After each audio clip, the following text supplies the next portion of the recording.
Hello students, मैं जितेंद्र आपका हमारे यूट्यूब चैनल स्पार्क एडुकोर पर स्वागत करता हूं। तो भाई सभी लोग कैसे हैं? आज की जो ये वीडियो है बहुत इंपॉर्टेंट है एग्जाम से रिलेटेड, क्योंकि एग्जाम में यहां से हर बार क्वेश्चन आते हैं, चाहे मैं बात करूं टीजीटी की, पीआरटी की या पीजीटी की, या जितने भी ऑल टेट होते हैं वो किसी भी स्टेट का हो, उसके लिए बहुत इंपॉर्टेंट टॉपिक है, ये याद रखना भाई। ठीक है, तो आज का जो हमारा टॉपिक है वो है सोशलाइजेशन, यानी कि समाजीकरण। समाज में बच्चे का जो रहने का ढंग है वो क्या होना चाहिए, कैसा होना चाहिए, सारी चीजों के बारे में पढ़ेंगे भाई। तो चलो ठीक है, आज का टॉपिक शुरू करते हैं।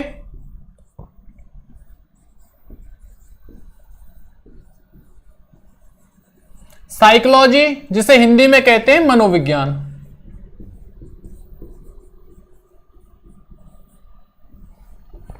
और आज का जो हमारा टॉपिक है वो है समाजीकरण।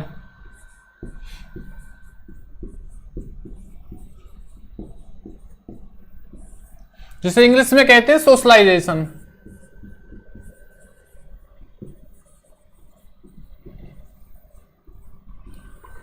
समझना समाजीकरण क्या होता है। समाज में रहने के बाद जो व्यक्ति समाज में रहने का ढंग, जीने का तरीका, यानी वो अपने अंदर कौशल लेके आता है, अर्जित करता है, अपने शील गुणों को लेता है, प्राप्त करता है, जो भी एक अच्छे तरीके से जो समाज में रहने का ढंग होता है वो हम कहां से सीखते हैं भाई? समाज से। तो उसी को क्या कहते हैं? समाजीकरण। क्लियर है ये चीज? समझना, व्यक्ति का रहने का तरीका यानी उसके कौशल यानी कि स्किल्स, उसकी शील गुण यानी कि ड्राफ्ट थ्योरी, तो ये जो सारी चीजें होती हैं वो कहां से सीखते हैं भाई? समाज से सीखते हैं, समाजीकरण। क्लियर है ये चीज? तो इसी में दो राइटर हुए थे, साइकोलॉजिस्ट हुए थे। जो पहले साइकोलॉजिस्ट है उनका नाम है जॉनसन।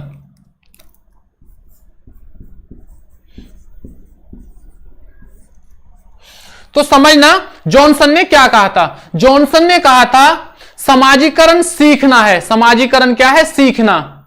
जो समाज में रहने का हमें तरीका सिखाता है। यह डेफिनेशन किसने दी थी? जॉनसन ने।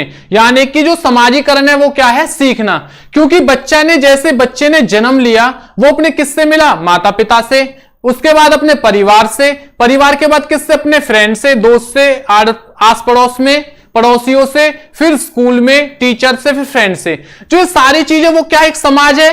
तो समाज है वो क्या है? एक सीखना है। क्योंकि व्यक्ति जब से जन्म लेता है और जब तक मरता है वो हमेशा कुछ ना कुछ सीखता रहता है, उसकी लर्निंग होती रहती है। उसी को क्या कहा गया है? समाजीकरण। क्लियर है ये चीज? तो ठीक है भाई। दूसरी जो डेफिनेशन है वो है फिचर की। समझना इस चीज को, फिचर क्या है।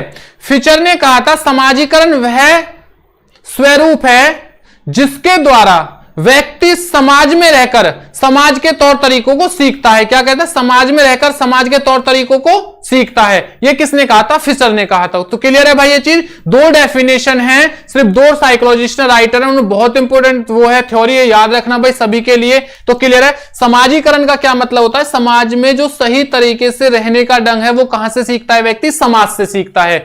यानी कि जैसे समाज बच्चे के साथ बिहेवियर रखेगा, व्यवहार रखेगा, बच्चा भी क्या करेगा?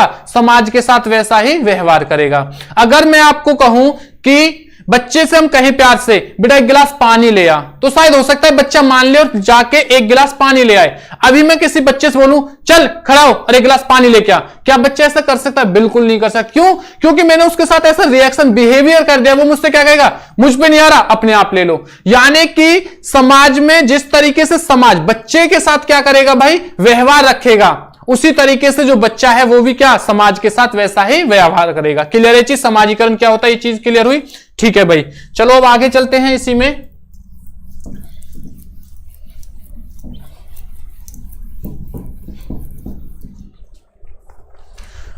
अब जो हेडिंग है वो है समाजीकरण की प्रक्रिया।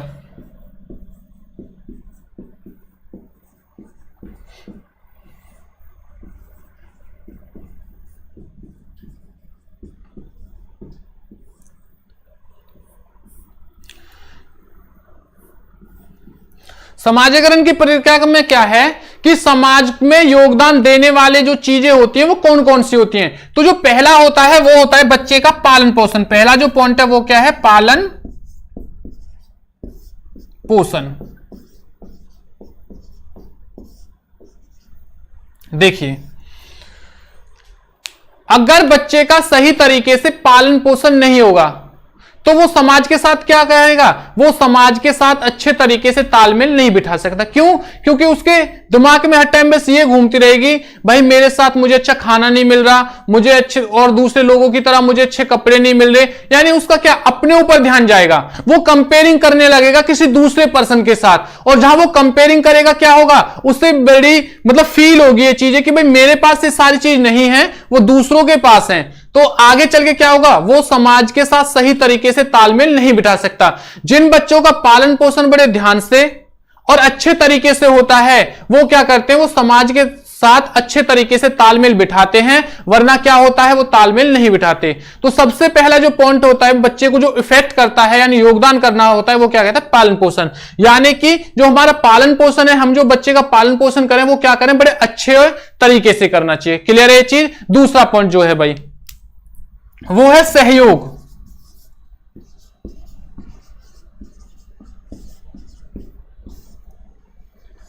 सहयोग यानी कि क्या हुआ, बच्चा है वो दूसरों से सीखता है और जैसा वो दूसरों से सीखता है वो ही अपने छोटे से यानी वो ही समाज के साथ वैसा करता है। अगर कोई बड़ा बच्चों को सहयोग करना सिखा रहा, उसकी हेल्प कर रहा है, अभी बच्चे से कुछ समझ में नहीं आ रहा, मैंने उसे बता दिया बेटे ऐसा करना चाहिए, तो क्या है, उसके जो छोटे भाई बहन हैं या उससे जो भी छोटा है वो क्या करेगा, उसकी हेल्प करेगा। क्यों? क्योंकि उसने वो सारी चीज मुझसे सीखी है, भाई मैंने उसकी हेल्प की है, उसने सहयोग किया है मैंने उसका, तो उसने सारी चीज मुझसे सीखने बाद क्या किया, अपने छोटे भाई बहनों पे वो चीज अप्लाई कर दी। अगर कोई बच्चा गलती कर रहा है तो हमें उसकी क्या करनी चाहिए, हेल्प करनी चाहिए। अगर हम उसकी हेल्प करेंगे तो आगे चल के क्या होगा, वो अपने छोटे भाई बहनों की हेल्प करेगा और समाज में जो और लोग होंगे उनकी हेल्प करेगा। यानी कि इसलिए हमें हमेशा क्या है, दूसरों का सहयोग करना चाहिए। ये चीज क्लियर है। दूसरा पॉइंट, पहला जो है वो है पालन पोषण। बच्चों का जो पालन पोषण है वो बड़े अच्छे से करना चाहिए भाई। उन्हें किसी चीज के बारे में ये नहीं बताना चाहिए कि बेटा हमारे पास ये नहीं है। अगर हमने उन्हें किसी चीज के लिए ये दर्शाया कि बेटा आज मेरे पास ये नहीं है, मैं तेरी ये हेल्प नहीं कर सकता, तो बच्चे के मन में क्या होगा, नेगेटिव सेंस उत्पन्न होगा, यानी कि जो भावना है वो क्या होंगी, गलत हो जाएंगी। क्लियर है ये चीज। 2 पॉइंट भाई। अब जो तीसरा पॉइंट है वो क्या है, आत्मीकरण।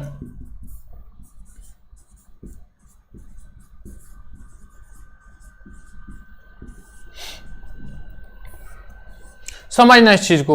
आत्मीकरण क्या होता है, आत्मीकरण कहते हैं जो उसके चारों तरफ जैसा वातावरण है उस सारे वातावरण को वो क्या कर ले, ऑब्जर्व कर ले, यानी कि वो अच्छे तरीके से सीख ले, अपने ज्ञान में मिला ले, उसे कहते हैं आत्मीकरण। क्लियर हुआ ये चीज, नहीं हुआ?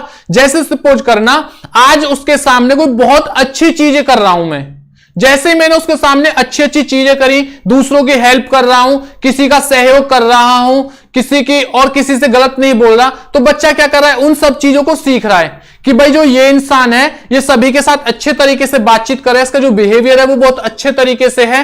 तो उसने वो चीज ऑब्जर्व की, ऑब्जर्व करने के बाद क्या अपने ऊपर अप्लाई की, और वो क्या करेगा, दूसरे बंदों को उन चीज के बारे में, उसके बारे में बताएगा। क्लियर है चीज। आत्मीकरण का क्या मतलब क्या होता है। जो चौथा पॉइंट होता है वो होता है अनुकरण।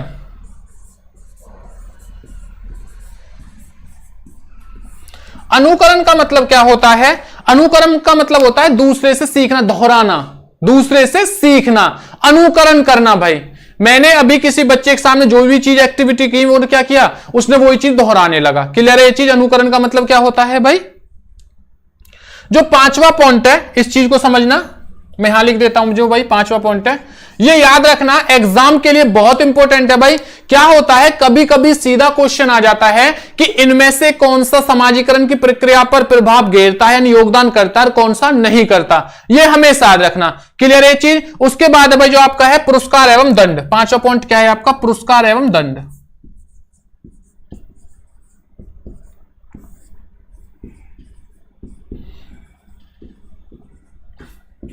देखो पुरस्कार एवं दंड क्या है। अगर बच्चा समाज के प्रति कोई गलत काम कर रहा है तो हमें वो रोक देना चाहिए। क्यों? क्योंकि वो गलती कर रहा है। हमें क्या करना चाहिए, उसे समझाना चाहिए, उसे दंड देना चाहिए। अगर बच्चा समाज के प्रति अच्छा वर्क कर रहा है, उसे लग रहा है कि वो समाज की हेल्प कर रहा है, तो हमें क्या करना चाहिए, पुरस्कार देना चाहिए बच्चे को। फॉर एग्जाम्पल समझना इस चीज को आप लोग, अभी किसी बच्चे का एडमिशन हुआ, या एडमिशन छोड़िए उसने घर में चोरी की, घर की बात कर रहा हूं, छोटा बच्चा है 3-1 साल का, उसने घर में पैसे की चोरी की। अब क्या है, मम्मी पापा क्या करेंगे, क्या उन्हें भाई उसे पुरस्कार देंगे, बेटा बहुत अच्छे, शाबाश तूने चोरी की है घर में, ऐसे ही चोरी करते रही हो, या वो क्या करेंगे, उसे समझाएंगे, डांटेंगे। तो बच्चा अगर गलत काम कर रहा है तो हमें क्या करना है भाई, उसे दंड देना है। क्लियर है चीज। अगर बच्चा सही काम कर रहा है, वो दूसरों का कहना मान रहा है, सबसे बड़े अच्छे तरीके से रह रहा है, तो क्या करना है हमें भाई, उसे क्या करना है, पुरस्कार देना है। क्लियर है सारी चीजें, तो याद रखना, मैं फिर दोबारा एक्सप्लेन कर देता हूं। समाजीकरण की प्रक्रिया में जो योगदान वाले शब्द होते हैं वो कौन कौन से हैं भाई, पालन पोषण, पहला पॉइंट क्या है, पालन पोषण है, बच्चे का यानी कि जो बच्चे को जो बड़े ध्यान से रखना चाहिए हमें, उसका पालन पोषण वो अच्छे से करना चाहिए। दूसरा पॉइंट सहयोग है, उसकी हेल्प करनी चाहिए। तीसरा पॉइंट क्या है, आत्मीकरण है। चौथा पॉइंट अनुकरण, और पांचवा पॉइंट क्या है, पुरस्कार एवं दंड है। क्लियर है चीज भाई, तो ये याद रखना, बहुत इंपॉर्टेंट थ्योरी है। तो वीडियो को ज्यादा से ज्यादा भाई शेयर करें, लाइक करें और कमेंट जरूर करें, क्योंकि आप लोगों को अगर समझ में आ रहा है तो कमेंट्स करें, ताकि मुझे भी पता चलता रहे भाई कि हां जो भी वीडियो देख रहा है उनको अच्छे से समझ में आ रहा है। क्लियर है ये चीज, चलो ठीक है, इसी में अब आगे बढ़ते हैं।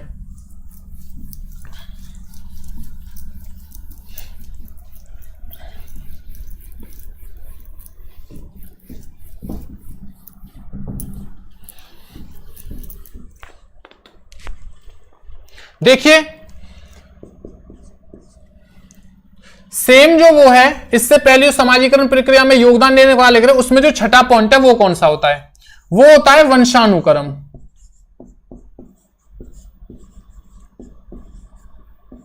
छठा पॉइंट कौन सा होता है, वंशानुक्रम। देखिए वंशानुक्रम कौन से होते हैं, यानी जो बालक की प्रथम मुस्कान होती है ना, वो उसे कहां से मिलती है, उसके वंशानुक्रम से। क्लियर है ये चीज। जैसे बच्चे ने जन्म लिया, जन्म लेते हम क्या कहने लगते हैं, अरे ये तो मम्मी को गया है, पापा को गया है, दादा को गया है, दादी को गया है, अरे ये तो बिल्कुल स्माइल अपने पापा की तरह कर रहा है। तो वो क्या है, उसकी जो फर्स्ट मुस्कान, उसकी जो पापा की उसकी स्माइल है, उसका जो रंग है, उसका जो चेहरा है, उसके जो हाथ पैर हैं, हम जो कंपेयरिंग करते हैं उसके पापा दादा, ये हमें कहां से मिले, उससे बच्चे को कहां से मिले, वंशानुक्रम से। तो क्लियर है, बच्चे की प्रथम मुस्कान उसे कहां से मिलती है भाई, उसके वंशानुक्रम से मिलती है। क्लियर हुआ ये पॉइंट, ठीक है। नेक्स्ट जो पॉइंट है वो क्या है, सातवां जो पॉइंट है, इस चीज को समझना। अगर मैं बात करता हूं आर्थिक स्थिति के बाद, सातवां जो पॉइंट है वो क्या है, आर्थिक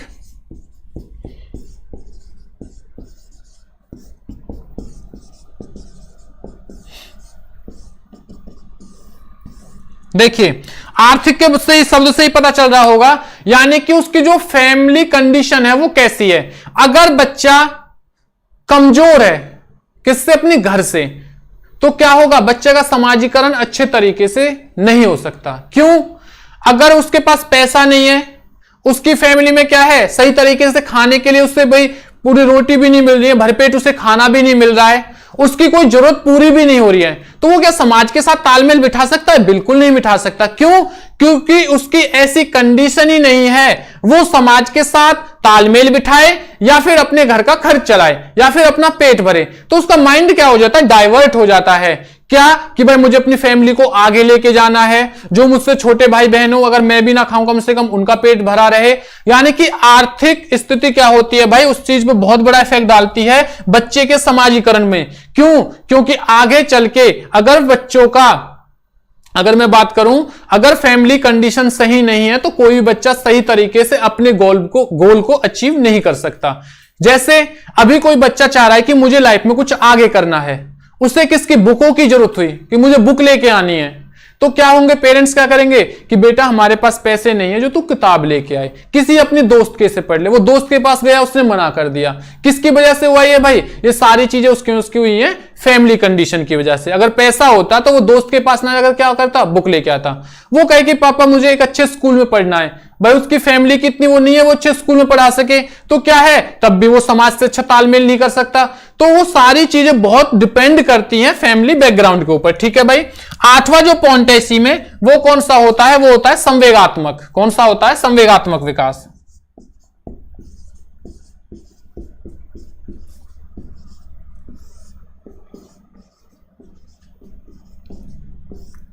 देखो नाम से ही पता चल रहा होगा, संवेगात्मक यानी कि इमोशन। इमोशन बहुत फर्क डालते हैं समाज के साथ तालमेल बिठाने में। समझिए वो कैसे।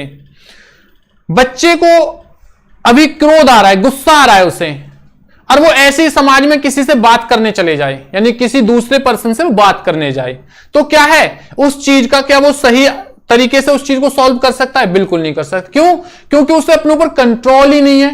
वो खुद गुस्से में है तो दूसरे से कैसे बात करेगा?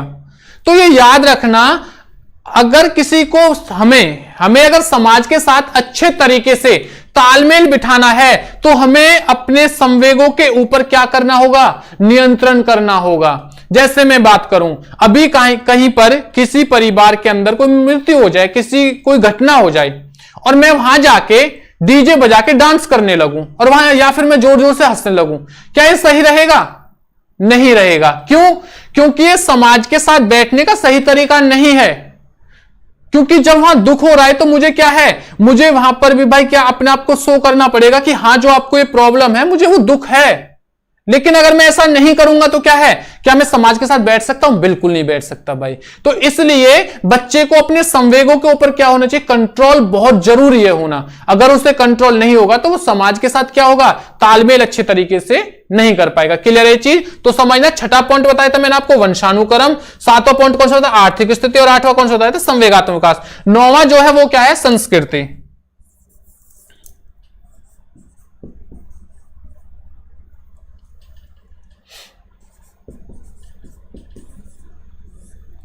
ये चीज याद रखना। देखिए संस्कृति क्या हो गया? कल्चर हो गया। क्लियर है चीज? समझना इस चीज पॉइंट को भाई। देखिए संस्कृति, जो जितने भी पुराने रीति रिवाज होते हैं वो हमें कहां से मिलते हैं? वो हमें अपने परिवार से। लेकिन आए कहां से? हमारे कल्चर से ही तो आए हैं भाई। हमें किसी बड़ों से प्यार से बोलना चाहिए, सब कौन सिखाता है? हमारे पेरेंट्स सिखाते हैं। तो वो कहां से सीखे? हमने अपने कल्चर से। क्योंकि हमारे पेरेंट्स वैसा बोलते हैं दूसरों से, वो दूसरों सही तरीके से बात करते हैं, वो कभी नहीं कहते भाई किसी से गाली देके बोलिए। तो ये सारी चीजें, पुराने रीति रिवाज, रूढ़िवाद, जो रीति रिवाज, वो कहां से आते हैं? कल्चर से ही तो आते हैं हमें। जैसे जिस माहौल में हम रहेंगे हम वैसी चीजें ही तो सीखेंगे, और जो चीजें हमने सीखी है वो अप्लाई कहां करेंगे? वो अपने समाज के साथ करेंगे। तो ये चीज क्लियर हुआ? संस्कृति। क्लियर है पॉइंट? ठीक है भाई। जो नेक्स्ट पॉइंट है वो क्या है? भाषा। यानी कि नौवा जो पॉइंट है, मैं यहां लिख देता हूं भाई, नौवा जो पॉइंट है वो कौन सा है आपका? भाषा, यानी कि लैंग्वेज। देखो लैंग्वेज जो है वो बहुत इफेक्ट डालती है। अभी मुझे किसी से कोई काम कराना है तो मैं क्या कहूंगा? भाई मेरा ये काम कर दे, मेरी हेल्प कर दे। अगर मैं उससे प्यार से बोल रहा हूं तो शायद वो मेरी एक बात सुन भी ले, चाहे वो काम ना कराए लेकिन सुनेगा तो सही। और शायद हो सकता है कि उसको सुनने के बाद वो मेरी हेल्प भी कर दे। लेकिन क्या है, अगर मैं उससे बड़ी ऐंठ में जाके भाई, मतलब गुस्से में जाके, ओए तुझे मेरा ये काम करना है, वो क्या करेगा? पहली बात तो आपकी पूरी बात सुनेगा ही नहीं, दूसरी बात आपको रोक देगा। भाई यहां ऐसे बोलने की जरूरत नहीं है। जब तुझसे बोला नहीं जाता तो जरूर हमसे बात करनी। तो ये याद रखना, अगर हमें समाज के साथ क्या करना? तालमेल बिठाना है, तो हमारी जो लैंग्वेज है, भाषा है, वो बहुत अच्छे तरीके से होनी चाहिए, ताकि किसी को भी हमारी भाषा से कैसी भी परेशानी ना हो। ये चीज क्लियर हुई आपकी भाई। अब जो नेक्स्ट पॉइंट है हमारा 10वां पॉइंट, वो क्या है? शारीरिक और बौद्धिक विकास। शारीरिक और बौद्धिक विकास। शारीरिक एवं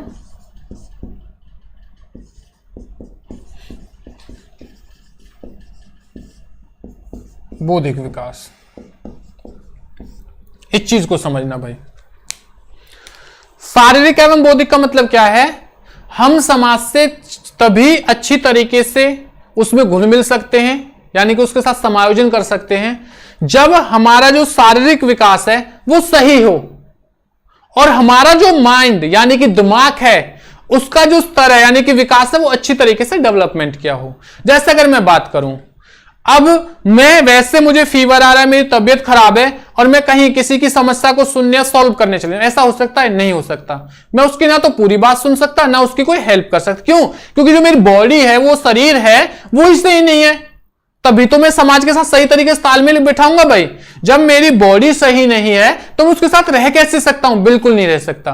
तो मुझे क्या करना होगा? सबसे पहले अपने जो शरीर है अपने ऊपर बड़ा ध्यान रखना होगा कि भाई मैं बिल्कुल सही रहूं, फिट रहूं। और जैसे ही मैं फिट रहूंगा वैसे ही क्या है, मैं समाज के साथ अच्छी तरीके से बातचीत कर सकता हूं, उसमें जो भी किसी की परेशानी उसकी सुन सकता हूं और सॉल्व भी कर सकता हूं।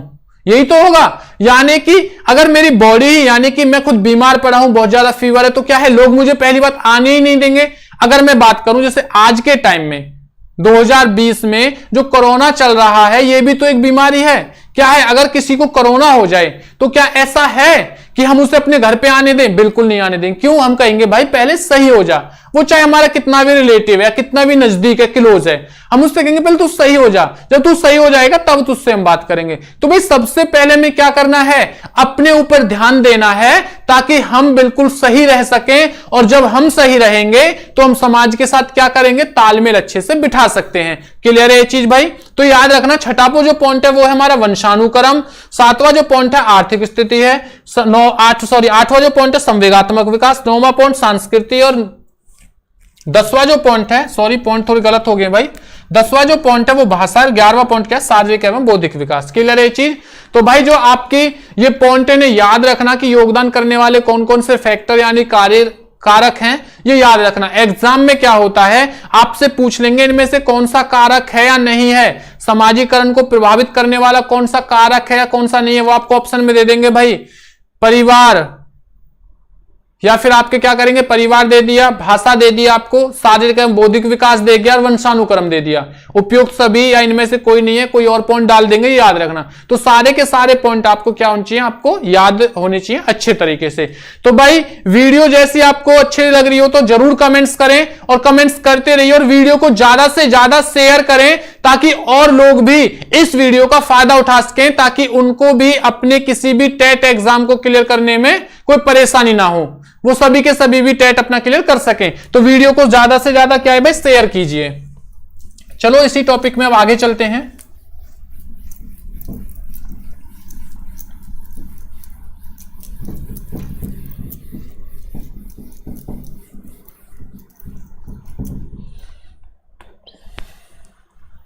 देखिए समाजीकरण के अंदर दो इकाइयां होती हैं, यह समझना। अगर मैं बात करूं, हेडिंग डालूं समाजीकरण इकाइयों के प्रकार।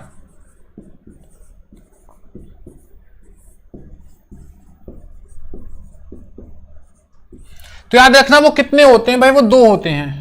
इंपॉर्टेंट है सबसे ज्यादा, इस टॉपिक का सबसे ज्यादा इंपॉर्टेंट जो वो है वो यही है, यहां से क्वेश्चन आता है, ये याद रखना भाई, सबसे ज्यादा इंपॉर्टेंट है। तो मैं आपको बता देता हूं, दो भागों में बांट रखा है इसकी इकाई को, समाजीकरण की इकाई को कितने भागों में बांट रखा है, दो भागों में। जो पहली है वो कौन सी है, एक्टिव एजेंसी।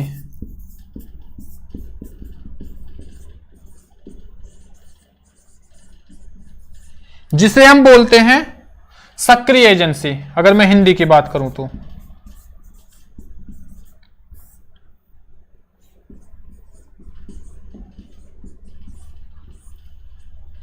दूसरी जो एजेंसी होती है वो होती है पैसिव।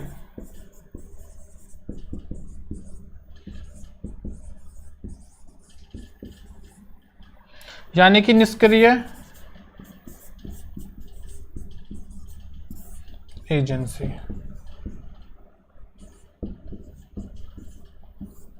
देखिए कौन कौन सी होती है, इस चीज को समझना। एक्टिव एजेंसी कौन सी होती है, पैसिव कौन सी होती है, एग्जाम के लिए बहुत इंपॉर्टेंट है भाई, दोबारा बता रहा हूं। समाजीकरण की कितनी प्रक्रिया यानी कि इकाइयां होती हैं, दो होती हैं। पहली होती है एक्टिव और दूसरी कौन होती है, पैसिव। अब ये जो सक्रिय यानी कि एक्टिव होती है वो कौन सी होती है, पैसिव कौन सी होती है, इस चीज को समझना। सक्रिय यानी कि जो एक्टिव होती है वो तो वह एजेंसी होती है, यानी कि वह चीजें होती हैं जिसका बच्चे पर सीधा असर पड़ता है। क्लियर है चीज। जिसका बच्चे पर सीधा असर पड़ता है उसे क्या कहते हैं, एक्टिव एजेंसी कहते हैं, और जिसका बच्चे पे सीधा असर नहीं पड़ता उसे क्या कहते हैं, पैसिव यानी निष्क्रिय एजेंसी कहते हैं। क्लियर है। अब ये है कौन कौन सी, यानी उन एजेंसियों में, यानी कि उनमें कौन कौन सी चीजें आती हैं जिन पे बच्चे का सीधा असर होता है और बच्चे पे सीधा असर नहीं होता। तो सबसे पहले जो डिफाइन करेंगे वो करेंगे एक्टिव को। तो वो कौन कौन से होते हैं वो मैं लिखा देता हूं, जैसे परिवार। पहला पॉइंट क्या है, परिवार। देखिए समझना, जो बच्चा है वो सबसे पहले किससे मिलता है, परिवार से। उसे किसी के अपने परिवार में किसी से मिलने में रोक टोक की जरूरत नहीं होती, वो कभी भी आ सकता है, कभी भी जा सकता है, किसी से मिल सकता है। तो क्लियर है, पहला पॉइंट क्या है, परिवार। दूसरा क्या है, दोस्त। तीसरा पॉइंट जो है वो है पड़ोसी। चौथा जो पॉइंट है इसका, स्कूल। चौथा जो पॉइंट है, सॉरी पांचवा, वो है इको क्लब।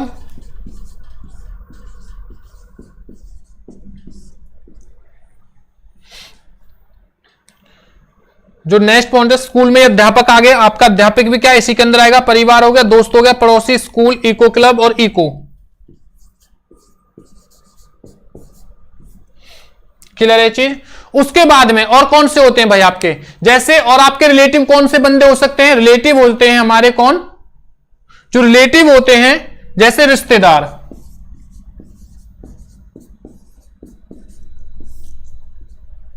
आदि। ये सभी के सभी क्या होते हैं आपके भाई, ये सभी के सभी हमारे एक्टिव एजेंसी होती है। तो याद रखना, मैं दोबारा बता देता हूं, जो आपके परिवार हो गए यानी उनसे बच्चा सीधे संपर्क में रहता है, दोस्त उनसे भी सीधे ही होता है, पड़ोसी उनसे भी सीधे भी, स्कूल, इको क्लब, इको, रिश्तेदार।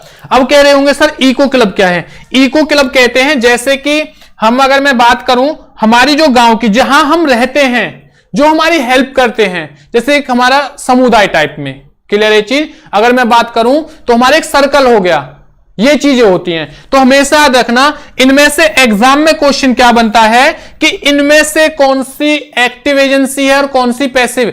एग्जाम के अंदर बहुत बार क्वेश्चन आ चुका है। अगर मैं बात करूं टीजीटी की, उसमें भी एग्जाम आ चुका है, क्वेश्चन आ चुका है। पीआरटी में उसमें भी क्वेश्चन आ चुका है भाई, ये याद रखना। तो बस आपको क्या याद रखना, आपको रखना है कि एक्टिव एजेंसी कौन सी होती है और निष्क्रिय एजेंसी कौन सी होती है। क्लियर है चीज। अब इनका कौन सा होता है, पैसिव कौन सी होती है, जिन पे बच्चे पर सीधा असर नहीं होता, वो कौन कौन सी होती है, जैसे पुलिस स्टेशन।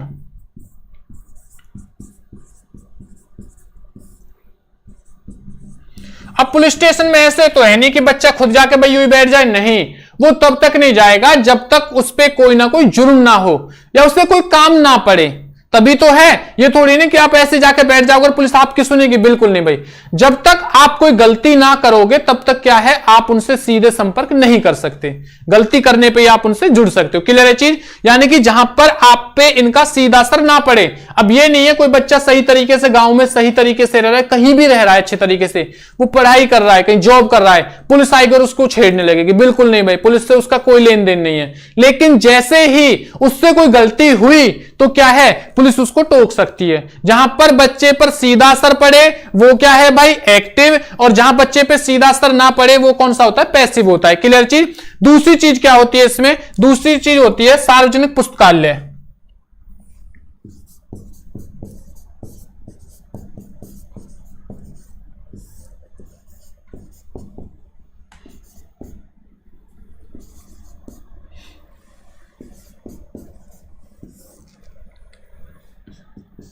याद रखना भाई। दूसरा कौन सा होता है, सार्वजनिक पुस्तकालय। सार्वजनिक पुस्तकालय यानी कि जैसे आपकी लाइब्रेरी होगी। क्लियर है भाई ये चीज। तो याद रखना, एक तो आपका पुलिस स्टेशन हो गया, सार्वजनिक पुलिस स्टेशन वो हो गया पुस्तकालय। तीसरा कौन सा आपका, रेलवे स्टेशन। जैसे अगर मैं यहां लिख देता हूं भाई, ऊपर लिख रहा हूं मैं रेलवे स्टेशन। चौथा जो पॉइंट है इसमें एक और है भाई, जैसे एयरपोर्ट, ये याद रखना। तो चार चीज आती है इसके अंदर, पुलिस स्टेशन हो गया, सार्वजनिक पुस्तकालय, रेलवे स्टेशन और एयरपोर्ट। ये क्या होती है आपकी, पैसिव होती हैं। एक्टिव आपकी होती हैं इंपॉर्टेंट बहुत ज्यादा है, ये याद रखना सभी एग्जामों के लिए यहां से क्वेश्चन जरूर बनता है। तो भाई इसे क्या करना है आपको, आप साथ के साथ नोट्स भी बना सकते हो अपने। आपको क्या करना है, वीडियो को रोक लेना है, रोकने के बाद क्या करना है, आपको ये चीजें लिख लेनी है, नोट्स बना लेना है। क्लियर है चीज, तो ये याद रखना। चलो ठीक है, इसी में अब आगे चलते हैं। इसी टॉपिक भाई ये याद रखना, देखो समाजीकरण में यानी समाज के साथ अच्छे तरीके से जो रहने का ढंग है, वो जो सारी चीजें सीखते हैं, क्या उस पर इफेक्ट पड़ता है, किस किस तरीके से बच्चे पे कौन सी चीज उसके लिए उपयोगी है, कौन सी नहीं है, सारी चीज किसके अंदर आती है, समाजीकरण के अंदर आती है। जो बच्चे ये कहते हैं ना sir pedagogy pedagogy child development, ये समझ लेना भाई चाइल्ड डेवलपमेंट ही है। ऐसे ही क्वेश्चन आते हैं, ये आपसे रिलेटेड नहीं होते कि इंटेलिजेंस से क्वेश्चन उठा लिया या पर्सनैलिटी से क्वेश्चन उठाया। अगर मैं किसकी बात कर रहा हूं, अगर मैं बात करता हूं सीटेट की, वहां क्या आती है, चाइल्ड डेवलपमेंट आती है। वो यही होती है, एक्टिव एजेंसी कौन सी होती है, पैसिव एजेंसी कौन सी होती है। तो बच्चे क्या करते हैं, इन चीजों को इतने ध्यान नहीं दे पाते, नहीं कोई टीचर ऐसे इस तरीके से पढ़ा पाते हैं। तो बच्चा फिर बस यही कंफ्यूज होता है, सर पता नहीं पेडागोजी आई, जो हमने पढ़ी है वो अब तक पेपर में आई नहीं है, और जो हम पढ़ते नहीं है वो पेपर में आ जाती है। वो सारी चीजें ये याद रखना, ठीक है। जो नेक्स्ट पॉइंट है वो क्या है भाई, हमारे समाजीकरण प्रक्रिया में, हेडिंग डाल रहा हूं, समाजीकरण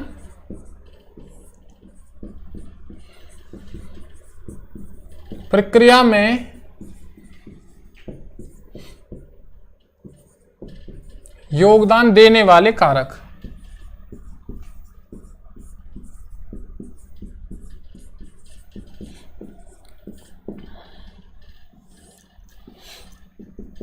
तो समझना कौन कौन से होते हैं। अगर मैं पहले की बात करूं तो वो क्या होता है, परिवार। दूसरा जो पॉइंट होता है वो होता है विद्यालय। तीसरा जो पॉइंट होता है वो होता है अध्यापक।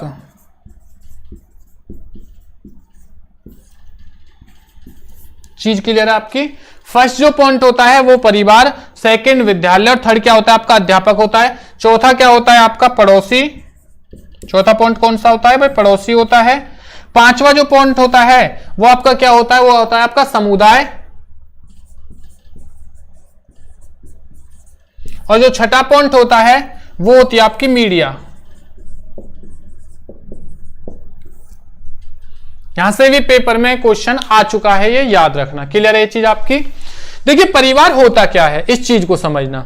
जो बच्चा होता है सबसे पहले कहां, परिवार से जुड़ता है, तो योगदान देने वाला कारक कौन सा होता है, परिवार होता है। क्योंकि वो समाज से जो तालमेल करना सीखता है वो कहां से सीखता है, परिवार से। क्लियर है पॉइंट भाई। क्योंकि इससे पहले भी मैं आपको बता चुका हूं, जब मैंने आपको फैमिली के परिवार के बारे में।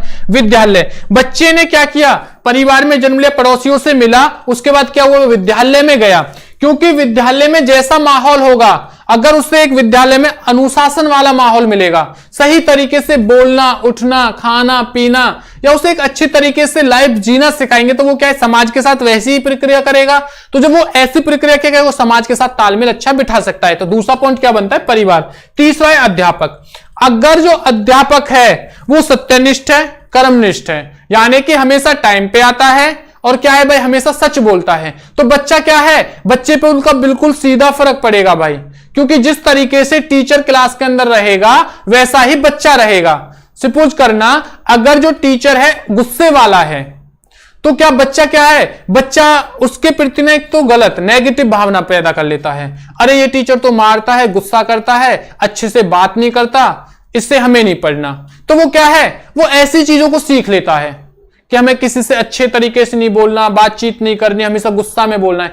अगर कोई टीचर बड़े प्यार से बात करता है सबसे, सबको क्या करता है भाई, सबकी रिस्पेक्ट करता है, सभी को एक सही तरीके से सच बोलने को सिखाता है, वो खुद भी बोलता है, ये नहीं बस बच्चों पे अप्लाई कर रहा है, नहीं वो खुद पे अप्लाई कर रहा है। जब वो खुद पे कर रहा है तो बच्चे उससे सीख रहे हैं। तो क्लियर है, जैसा अध्यापक रहेगा बच्चे पे उसका क्या है, बिल्कुल सीधा असर रहेगा। फॉर एग्जाम्पल मैं आपको समझाता हूं, जैसे किसी मैडम ने, छोटा कोई बच्चा है, वो LKG UKG nursery first class में है, क्या उसकी मैडम ने उसको सिखाया, उसके टीचर ने सिखाया, बेटा ए फॉर कैट होती है या ए फॉर बॉय होता है। अब वो घर पे आया, उसने चीज उसकी टीचर ने समझाई, उसे पढ़ाई, वो घर पे आया, उसकी मम्मी पापा ने उससे बोला बेटा अच्छा स्कूल में आज आप क्या पढ़े हो, उसने बोला ए फॉर कैट या ए फॉर बॉय। उसके मम्मी पापा ने बोला नहीं बेटा ये आप गलत पढ़ रहे हो, ए फॉर एप्पल होता है। तो वो क्या कहेगा, नहीं मम्मी जी आपको ये चीज नहीं आती, मेरी जो टीचर हैं उन्होंने ये सिखाया है। वो क्या करने लगा, वो आपसे बहस करने लगेगा इस चीज पे, चाहे वो गलत है उससे नहीं पता क्यों, क्योंकि उसकी टीचर ने सिखाया, उसका रोल मॉडल है भाई टीचर, ये याद रखना।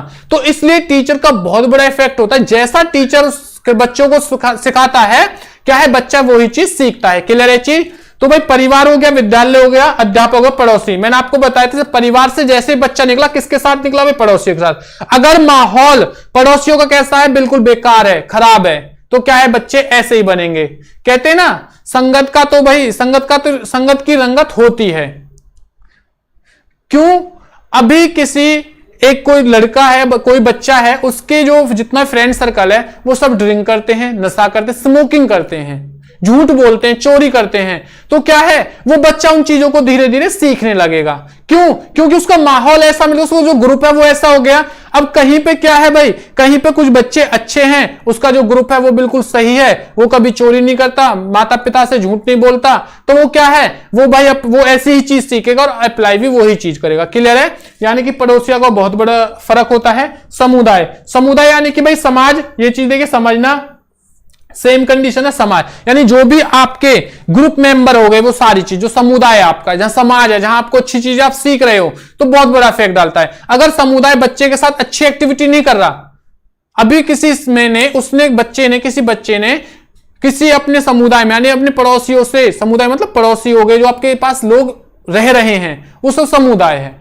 अगर वो आपसे अच्छा बिहेवियर नहीं कर रहे तो बच्चा क्या है, क्या उनके साथ अच्छा कर सकता है, बिल्कुल नहीं कर सकता। उन्हें पता है कि जब ये मुझसे अच्छे से नहीं बोल रहे मैं क्यों बोलूं इनसे। तो यानी कि बच्चों के साथ समुदाय को भी क्या है भाई अच्छे तरीके से रहना चाहिए, उन्हें अच्छे तरीके से बोलना चाहिए, उसके साथ जो भी एक्टिविटी बिहेवियर वो अच्छा रखना चाहिए, तभी वो क्या है समाज के साथ, समुदाय के साथ क्या करेगा भाई, अच्छी तरीके से ऐसे ही क्या एक्टिविटी करेगा। क्लियर है पॉइंट। नेक्स्ट है भाई मीडिया। देखो मीडिया का सेम कंडीशन होती है किसी भी चीज को हेल्प करने में। अब हमें क्या पता भी क्या हो रहा है, अभी शायद याद हो तो आपको 2020 में मैं बात करूं यानी कि जून 2020 की बात कर रहा हूं मैं। अभी शायद आपने सुना होगा चीन और इंडिया का विवाद हो गया था। तो चीन और इंडिया का जो विवाद हुआ था उसके बारे में हमें क्या पता, हम तो आज यहां पे बैठे हैं भाई, लेकिन विवाद वहां पे हुआ था बॉर्डर पे, लेकिन वो सब चीज हमें किसने बताई, मीडिया ने बताई। आज कोई भी चीज करप्ट हो रही है तो मीडिया क्या है भाई, मीडिया ने हमें वो सारी चीजें बताई और हमने वो चीजें समझ ली, हाँ भाई वो बंदा है, वो नेता अच्छा है, वो पार्टी गंदी है, वो पार्टी अच्छी है, वो पार्टी गंदी है। आज वहां विवाद हो गया, आज उस देश के साथ झगड़ा हो गया, आज उस पड़ोसी में, कितनी सारी चीजें हमें कहां से नॉलेज प्राप्त हुई, मीडिया के माध्यम से। तो जो मीडिया है, मीडिया को बिल्कुल सही चीजें दिखानी चाहिए। अगर मीडिया गलत चीज दिखाएगा तो क्या है भाई, बच्चे गलत ही चीज सीखेंगे, उन्हें ये नहीं पता उसने मीडिया ने क्या दिखाया है, क्या बता, बस वो ये के मानते हैं जो मीडिया दिखाता है वो बिल्कुल सही दिखा रहा है। तो जो सारे के सारे पॉइंट है वो क्या है, वो जैसे के जैसे बच्चे पे इफेक्ट डालेंगे, जैसा उन बच्चों को सिखाएंगे बच्चे वैसी ही चीजें सीखेंगे, क्योंकि इन सबको बच्चा सबसे पहला अपना क्या मानता है भाई, विद्यालय मानता है। इस चीज समझना, क्योंकि बच्चा यहीं से परिवार से सबसे पहले सीखा, उसके बाद पड़ोसियों से मिला, पड़ोसियों से जैसे उम्र बड़ी, मिलने के बाद कहां गया, विद्यालय के अंदर गया। विद्यालय ने क्या सिखाया भाई, विद्यालय ने उससे सही तरीके से बोलना चालना, एक साथ मिलकर रहना, इस सारी चीज सिखाई। उसके बाद फिर उसका इफेक्ट अध्यापक का इफेक्ट पड़ा, उसके बाद फिर क्या हुआ, समुदाय का, उसके बाद क्या हो गया, मीडिया का इफेक्ट। क्लियर है चीज, तो पॉइंट आपके क्लियर हो भाई, समझना इस चीज को। तो सामाजिक प्रक्रिया में योगदान देने वाले कारक कौन से होते हैं, परिवार, विद्यालय, अध्यापक, पड़ोसी, समुदाय और मीडिया। क्लियर है। तो चलो भाई ठीक है, इसी टॉपिक में अब आगे चलते हैं भाई। अगर वीडियो समझ में आ रही है यानी क्लास अच्छी लग रही है तो ज्यादा से ज्यादा कमेंट्स करें और हाँ वीडियो को ज्यादा से ज्यादा शेयर कीजिए भाई।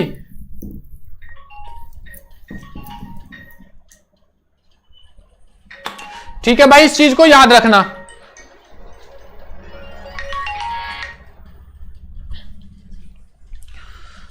अब मैं अगर बात करता हूं, इसके कुछ सिद्धांत हैं तो ये याद रखना, समाजीकरण के सिद्धांत।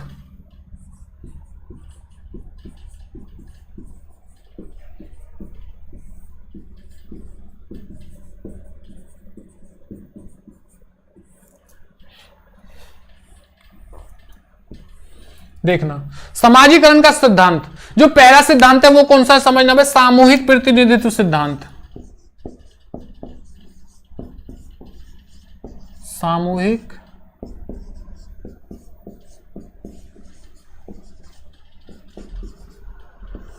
नेतृत्व सिद्धांत, जो किसने दिया था? ये दिया है दुर्खिम ने। एक राइटर हुए थे, साइकोलॉजिस्ट हुए दुर्खिम। देखिए सामूहिक प्रतिनिधित्व के सिद्धांत में क्या, सामूहिक यानी कि ग्रुप बनाकर सीखना, ये चीज समझना। जैसा समुदाय बच्चे के साथ एक्टिविटी करेगा, बच्चा क्या है वो ही चीज समाज के साथ करेगा। ये चीज क्लियर हो नहीं हुई भाई? समझना, सामूहिक यानी कि उसको मिलकर सिखाना। अभी समाज ने उसे सिखाया कि हमें हमेशा सबके साथ मिलकर रहना चाहिए, जो भी चीज है वो अच्छे तरीके से करनी चाहिए, हमें किसी के साथ गलत नहीं करना चाहिए, चोरी नहीं करनी चाहिए, किसी से झूठ नहीं बोलनी। ये सारी चीज हमने किसने सिखाई भाई? हमें समुदाय ने सिखाई। हमारे किसने भाई? हमारे समाज ने सिखाई। तो बच्चा क्या करेगा? बच्चा उन्हीं चीजों को सीखेगा और अप्लाई करेगा। ये चीज किसने की थी? दुर्खिम ने की थी। क्लियर है ये चीज भाई आपको? तो पहला जो सिद्धांत है वो क्या? सामूहिक प्रतिनिधित्व का सिद्धांत। जो दूसरा जो सिद्धांत है वो क्या है? मैं और मुझे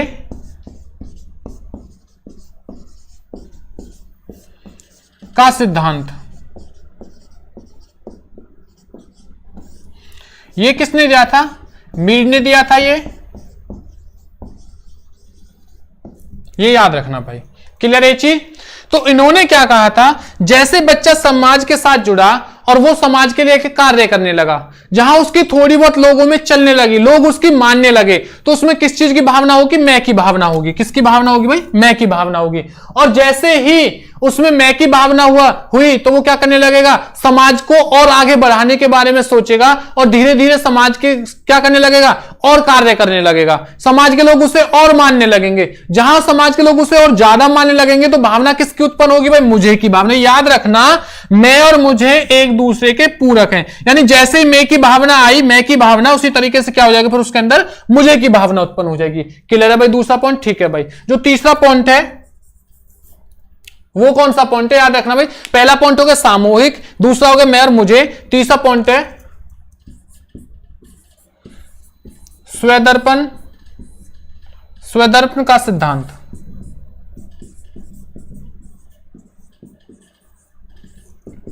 क्लियर है चीज? ये किसने दिया था भाई? ये दिया था कुले ने।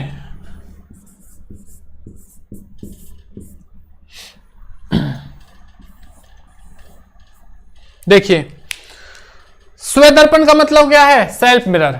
यानी कि जैसे उसमें मुझे की भावना उत्पन्न हुई तो वो क्या करने लगेगा? समाज को जैसे आगे बढ़ा रहा है, समाज के साथ और वर्क करने लग रहा है, तो वो धीरे धीरे समाज को और ज्यादा सोचेगा समाज के बारे में, और समाज के बारे में सोचेगा कि भाई जो भी काम है वो इस तरीके से होना चाहिए कि इस चीज को लेके समाज के प्रति कोई भी गलत चीजें ना हो, समाज में सारी चीजें अच्छी हों। जहां उसके अंदर ये सारी भावनाएं हो गई, जहां वो क्या सिर्फ ओनली पॉजिटिव सोच रहा है, उसे क्या कहते हैं? सेल्फ दर्पण का सिद्धांत कहते हैं। क्लियर है भाई चीज? तो भाई जो आपका ये टॉपिक है, इस टॉपिक से जुड़ी हुई आपको सारी इंफॉर्मेशन दे दी गई है, यानी कि जो भी चीजें वो सारी चीजें आपको बता दी गई हैं। अगर वीडियो में आपको कोई भी भाई चीज समझ में ना आई तो हमारे कमेंट्स में लिख दें, और जितना ज्यादा हो सके हमारे इस वीडियो को शेयर कीजिए, लाइक कीजिए और सब्सक्राइब कीजिए। क्लियर है भाई? ये चीज समझना, और ज्यादा से ज्यादा शेयर करो अपने फ्रेंडों के साथ, अपने दोस्तों के साथ। तो मिलते हैं नेक्स्ट क्लास में। Have a good day.